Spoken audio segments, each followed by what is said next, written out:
Good morning.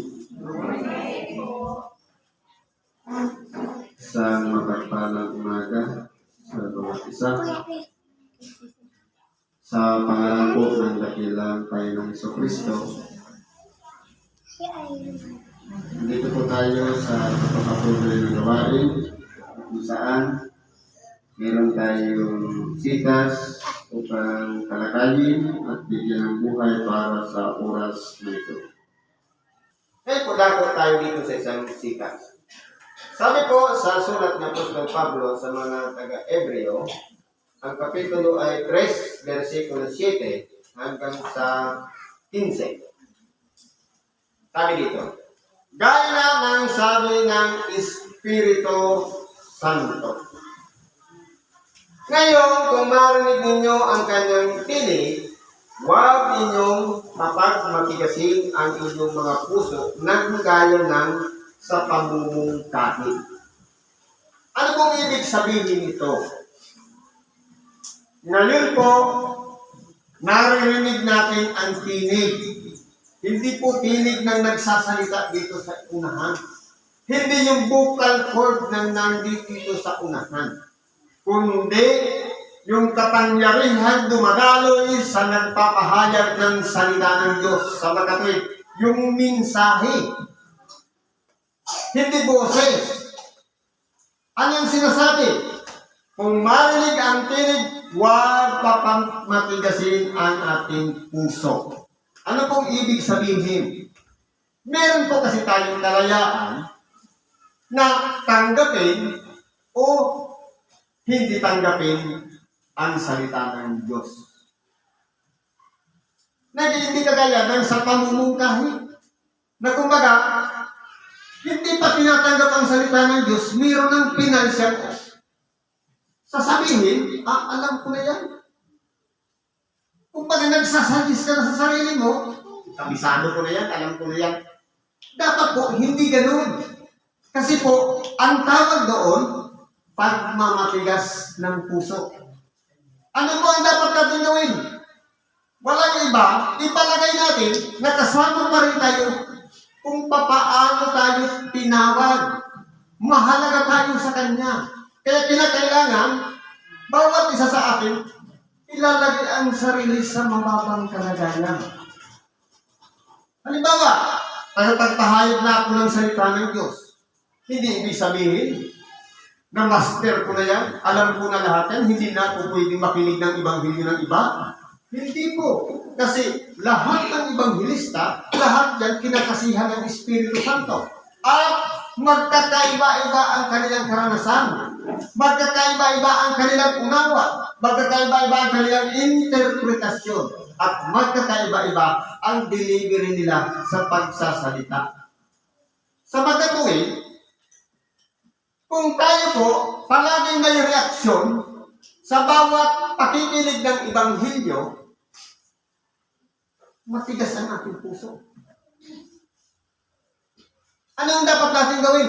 Tanggapin natin ng buong buo. Kasi ang salita ng Diyos, yun doon mismo ang Espiritu ni Kristo na kumakatok sa ating mga puso. Upang sa ganon, yung ating pusong makasalanan, yan mo ay magsisi. Maglinis ng kanyang sariling kalooban at libreng matatapasok ang presensya ng Diyos sa pamamagitan ng Espiritu Santo, ganun din kasama ng salita ng Diyos. Yan po dapat ang ginagawa natin.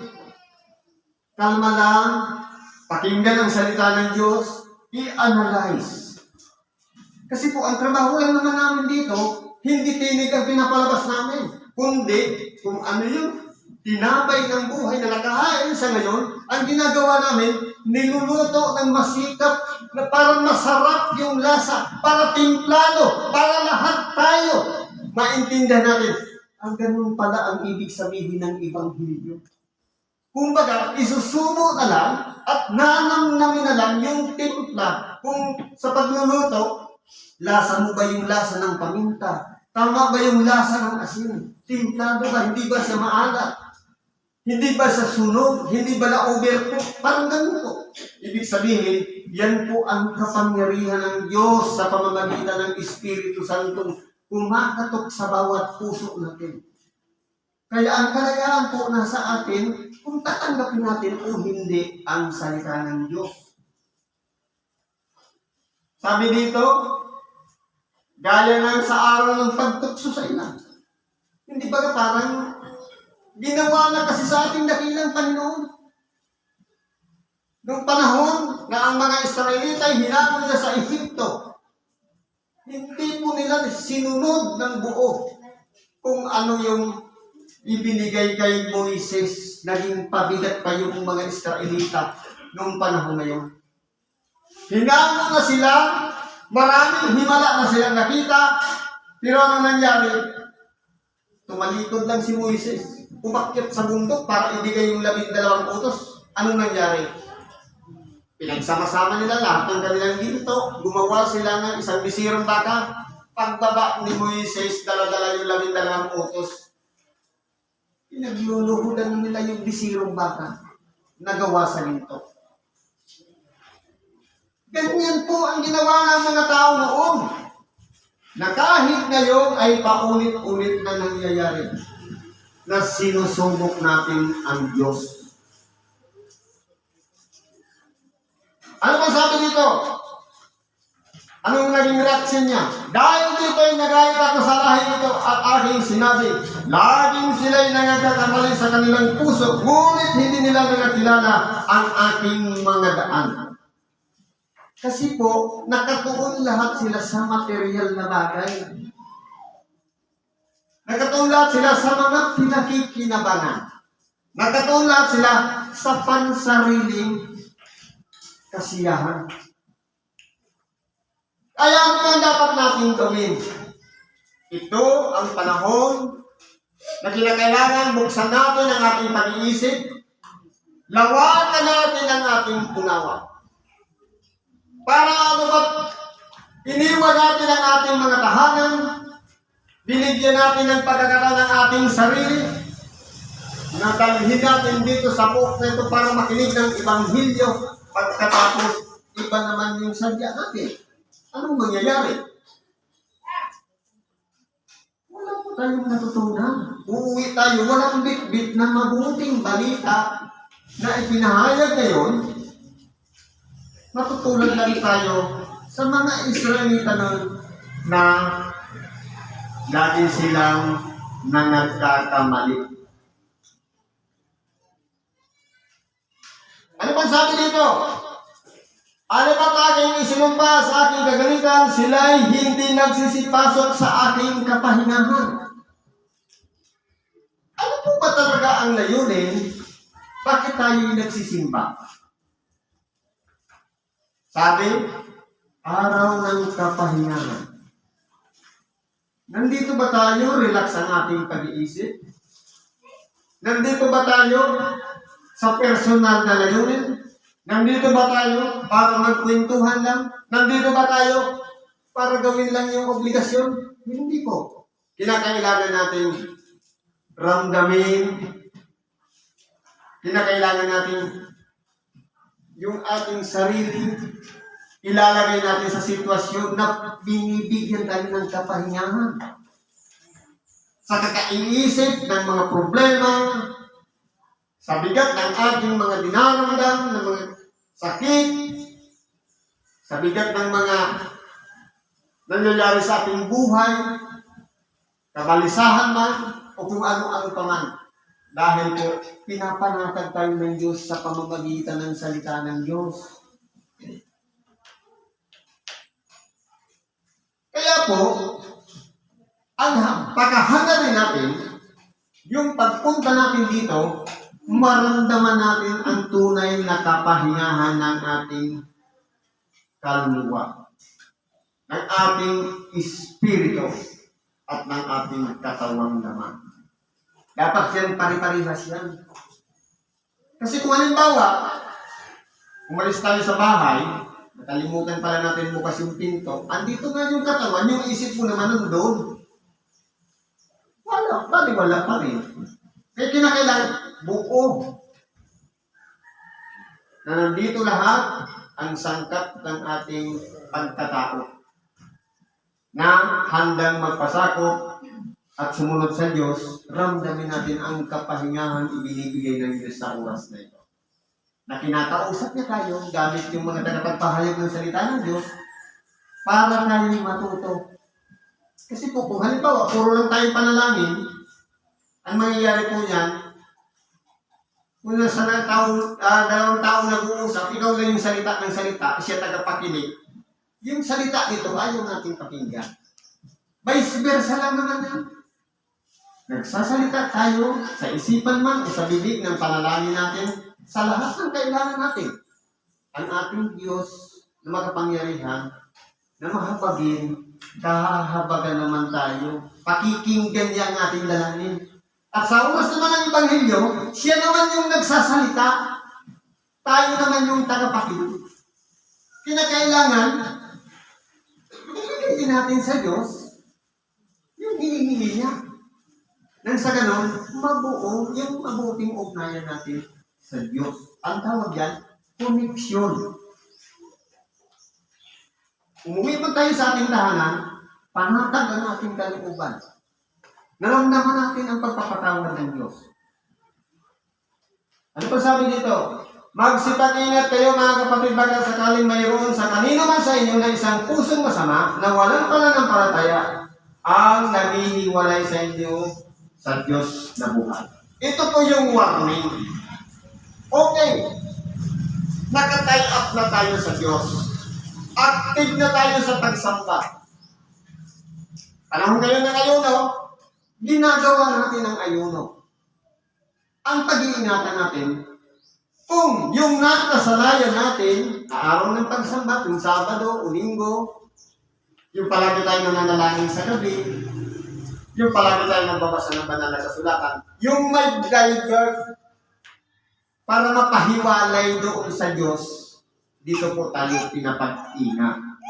Huwag naman natin ituturing na kaaway, kundi i-distansya lang natin ang ating sarili sa Kanya at gagawin natin idalangin siya para magliwanag ang Kanyang pag-iisip. Kasi mahal din natin siya. Mali lang ang Kanyang ginagawa. Nauudyukan lang siya. Kaya nahihikaya tayo. Palaging may warning.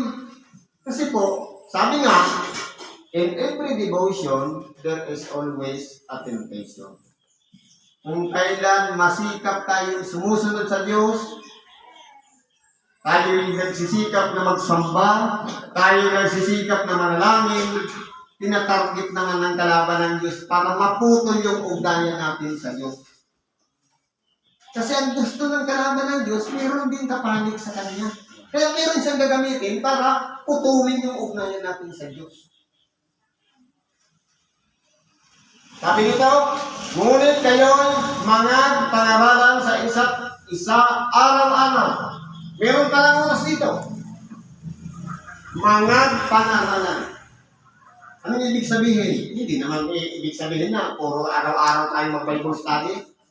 Kundi mga tayuhan tayo sa isa't isa. Kapag mayroong naliligaw, tayuhan natin. Kapag mayroong nangangailangan ng patnubay ng Espiritu Santo o ng gabay, nakikita na natin na sinalulugpok na at bumabagsak na, meron tayong kalayaang gawan siya ng kabutihan para tulungan siya makabago upang hindi na magpatuloy ang kanyang pagbagsak. Ngayon baka, samantalang sinasabi, ngayon baka papagmatarisi ng sino man sa inyo ng daya ng kasalanan. Ano pong ibig sabihin ng daya ng kasalanan? Yan bang sinasabi na ang utos ng Diyos, huwag ninyong pabayaan ang pagkakapipon. Sasabihin, sige na, pili ka naman nakapsin. Wala ka naman kasalanan. Daya yun ang kasalanan. Kasi po, alam na natin mali, sinakyan pa natin yung mali. Nadaya tayo.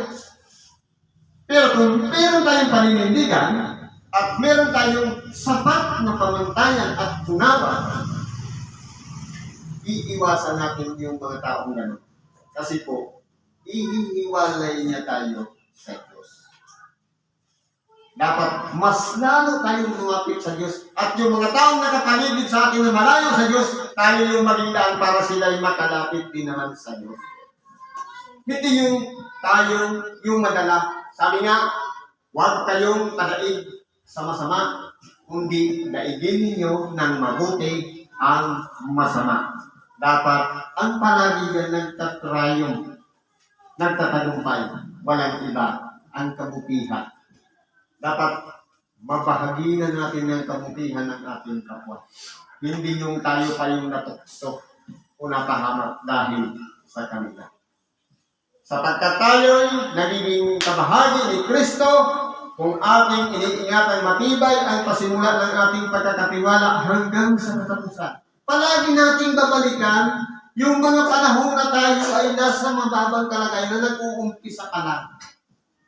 Para ma-maintain natin ang tinatawag na kapakumbabaan. Kaso ito na problema, simple tumagal na sa obligasyon, nadagdagan na ang kalaman, nagyabang na, nagmalaki na. Sabi nga, walang alipin ang higit sa kanyang Panginoon. Ano pang sabi? Kung sakali man, kahit ang sabi nga, ang nagtuturo, hindi pwedeng higitan ng tinuturuan. Pwedeng dumating ang punto, maging kagaya lang, kalibin, pero hindi niya mauumusa. Ibig sabihin, palagi tayong magpapasalamat kung may nagtuturo sa atin. Sa makatuwid, mahal tayo ng Diyos at ginagamit yung tao para gamitin ang kanyang lakas, ang kanyang isip, ang kanyang bibig para iparating sa atin ang mensahe ng Diyos. Yun po yung pagnilay-nilayan natin. Mahal po tayo ng Diyos. Samantalang sinasabi, ngayon, kung marinig ninyo ang kanyang tinig, huwag ninyong papagmatigasin ang inyong mga puso ng kaya ng sa pamumukay. Bakit po siya 2 beses inulit? Kasi po, winawarningan ang bawat isa sa atin na palagi nating palalambutin ang puso. Huwag nating pairalin, kasi po pag sinabi yung pamumukay, pride. Huwag nating pairalin yung sarili nating karunungan, yung sarili nating katalinuhan, yung sarili nating kaalaman na natutunan lamang. Palagi natin ipapalagay sa ating sarili na tayo ay isa lamang sa pinulot mula sa walang pakinabang, pinugasan, nilinisan, at ngayon pinakikinabangan. Ibig sabihin niya, wala po tayong maipagmamalaki. Sabi niya, sa biyaya, kayo'y nangaligtas. Hindi sa pamamagitan ng mabubuting gawa upang walang laman ang magmamahal. Ibig sabihin, ang kaligtasan natin ay resulta lamang ng habag ng Diyos. Hindi po sa pamamagitan ng marami nating ginawa para hindi natin pwedeng ipagmalaki sa ating kapwa. Siguro po, hanggang dito lang, pag-ibagi natin sa oras nito. Salamat sa Diyos. At ano man ang ating mga kahilingan, kaingan at pagkatiwala natin yan sa Diyos. Ang araw ni Kristo at isang mapagpalang araw sa bawat isa.